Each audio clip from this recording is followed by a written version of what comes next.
Hi, welcome to Shivangi diaries. బీరకాయ curry చేసుకుందామా? ఏంటి బీరకాయ కూర అనుకుంటున్నారా? చాలా టేస్టీగా ఉంటుందండి. ఎప్పుడు నాన్ వెజ్ అయినా ఇలా వెజ్ కూడా చేసుకోవాలి. రండి, ఎలా చేసుకోవాలో చూపిస్తా. మీకు వచ్చనుకోండి, నా స్టైల్లో నేను చూపించాలి కదా కర్రీ ఎలా ఉంటుందో. బీరకాయ పొట్టు తీసుకొని ఉల్లిపాయలు కూడా చిన్న చిన్న ముక్కలుగా కట్ చేసుకుందాం. ఎక్కువ టమాటాలు వేయని అవసరం లేదు, ఒక్క టమాటా చాలు. చిన్న చిన్న ముక్కలుగా కోసుకుందాం బీరకాయ ముక్కలు కూడా. కావాల్సిన పదార్థాలు చూద్దామా?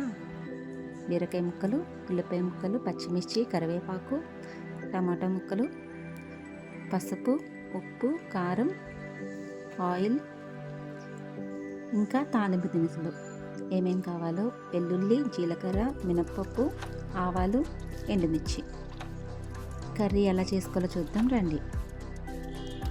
స్టవ్ వెలిగించుకొని బండి పెట్టుకుందాం.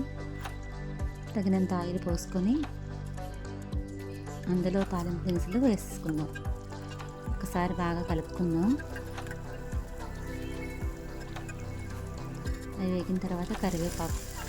నేను కరివేపాకు ఎక్కువ వాడతానండి, కర్రీస్లో కానీ ఫ్రైలో కానీ. ఆనియన్స్ కూడా వేసేసుకుందాం, పచ్చిమిర్చి ఆనియన్స్. మూత పెట్టుకుందాం.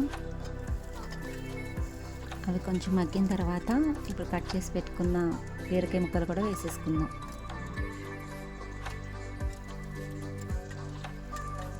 ఒకసారి కలిపేసుకొని టమాటా ముక్కలు పైన వేసి మూత పెట్టుకొని 5 మినిట్స్ తర్వాత తీసి చూద్దాం.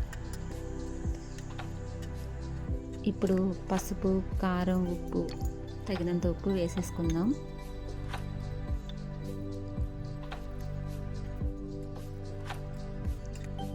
బాగా కలిపి మూత పెట్టుకుందాం. మళ్ళీ ఇందులో వాటర్ పోయిన అవసరం లేదండి, బీరకాయలో వాటర్ ఉంటాయి కదా, దానికే మగ్గిపోతుంది కర్రీ అంతా. బీరకాయ కూర హెల్త్కి కూడా చాలా మంచిదండి.